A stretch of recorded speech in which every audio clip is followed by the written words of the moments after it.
What's going on, Yacht Nation? Welcome back for some 2077 news. Today we're diving into a new announcement for Night City Wire Episode 5, what's confirmed to be there as well as what we're expecting to see, some new gameplay and character creator scenes from German TV with never before seen footage, an amazing new Cyberpunk music video featuring the sounds of Run the Jewels, as well as a ton of other interesting tidbits as we approach the release date.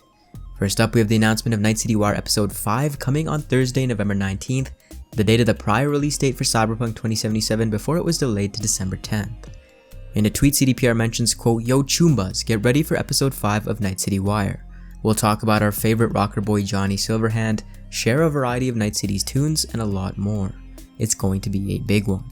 Save the date, Thursday, November 19th, 6 PM CET. As always, we are going to be streaming what is likely the final episode of The Wire, so if you want to join, there will be a link in the pinned comment to set a reminder. CDPR also posted a brief video giving a sneak peek about what to expect, and it seems like V is taking a little joyride on a roller coaster in what appears to be Pacifica. Interesting thing about this is V has no augmentations.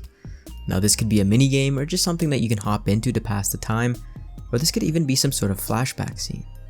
We'll have to wait and see what exactly is going on here when Night City Wire 5 hits, and do remember that we still have news on console gameplay and expansions expected to come pre-release of the game.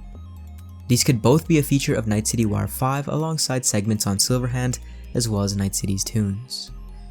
Moving on, if you missed it, Run the Jewels, who will be playing fictional band Yankee and the Brave in the game, released a Cyberpunk 2077 music video this weekend, brimming with some amazing aesthetics. There is a ton to look at here, so let's jump into some of the eye candy as well as some of the potential video game implications. We do see a mercenary who looks incredibly similar to the albino twins from the Matrix movies, rocking a stylish jacket and a Kangtao smart weapon. We will see him and his posse later on in front of a very stylish hypercar, and I do hope these characters are in the game, especially our main man in the front here. The trailer showcases a few of the gangs, and the scavengers with their digital masks are shown, alongside the Maelstrom, the Valentinos, and the Tiger Claws. Arasaka troopers are also shown, as well as this intriguing character. I did mention Oda a while back as an Arasaka cyber ninja, in charge of protecting Hanako Arasaka judging by this t-shirt, and this character perched up here does look very similar in design. He will most likely be an integral character in the main story arc, and is tied to Takamura, who is again a big character based on just how much we've seen of him this far. An ACPA or Assisted Combat Personnel Armor mech is shown off, hinting that this could be a boss battle of some sort. We also have an intimidating Arasaka mercenary shown off here, whom we first saw in a prior trailer sporting some thermal mantis blades. Moving on, we have some brand new footage coming from German TV, featuring shots of the character creator, Silverhand, and the beautiful dystopia of Night City. Again, this comes from German TV, with CDPR having a brief spot to promote Cyberpunk 2077, featuring Fabian Doha and Miles Tost. The first snippet is of rocker boy Kerry Uridine, who alongside Silverhand were the driving forces behind the legendary chrome band Samurai. We have seen him before in the style trailer without his shades, as well as in a flashback scene where he was obviously younger and much less augmented. Here's the German dub for Kerry, voiced by Charles Reddinghaus, according to nightcitylife.de. Die Stadt lässt dir keine Wahl. Entweder verbrennst du bei lebendigem Leib oder du hast nie existiert. Our next scene appears to be in a red light district from Japantown, which we first saw in a Gangs trailer. You can see a sex shop in the background offering a wide variety of toys, and you can obviously see a very large ad for the Mr. Stud augmentation in the back. Remembering back to the Australian Ratings Board classification, they did mention that these types of stores contain, quote, "a variety of sex toys and devices, including a number of oversized phallic-shaped dildos." If you're into that kind of stuff, well there you have it, there's your store. In our next segment, we have the NCPD jumping out of an AV with their smart weapons in hand in a similar way to how Trauma Team has in the past. Very reminiscent of the first teaser trailer, where the NCPD are assisting the Max Tac in taking down a cyberpsycho, which are highly augmented individuals who are suffering from cyberpsychosis and have gone on rampages.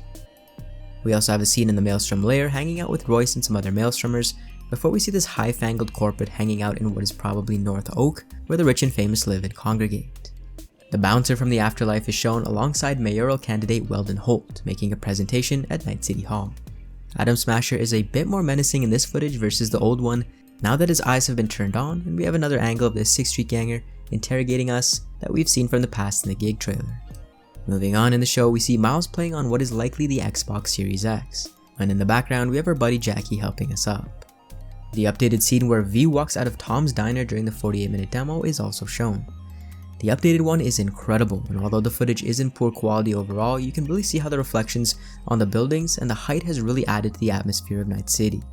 Where the 48-minute demo looked quite flat, this segment looks like it has depth, which will lend itself to a more rich experience when simply just walking around. Check out the ridiculous verticality as well, as the top of the building pokes through the tufts of moisture and fog above.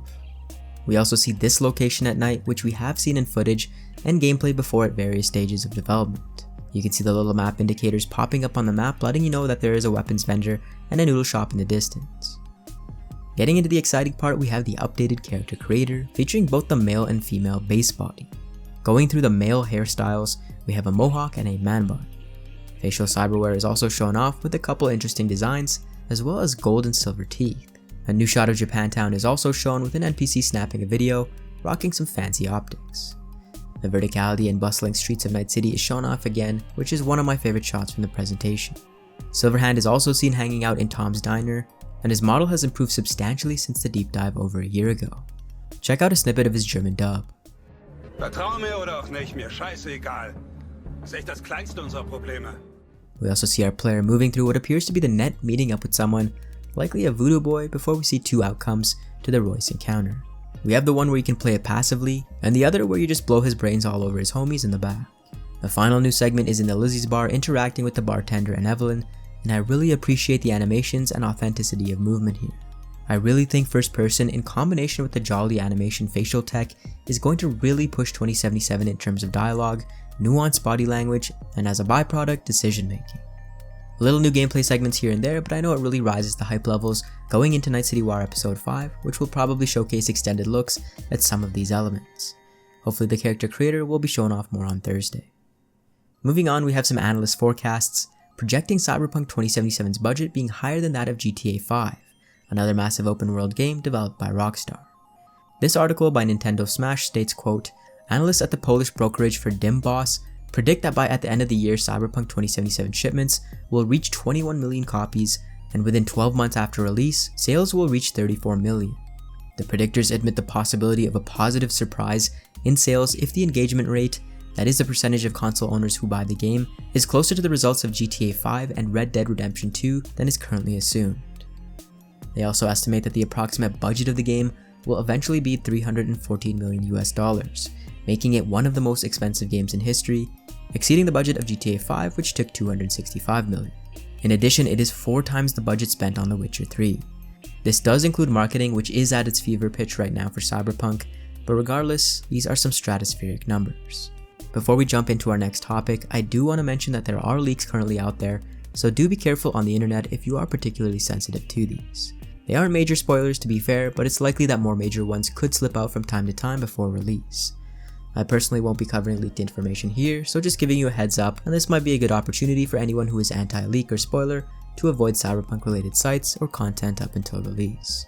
Moving on, we have a new song from Samurai named Black Dog, and as always, here's a snippet.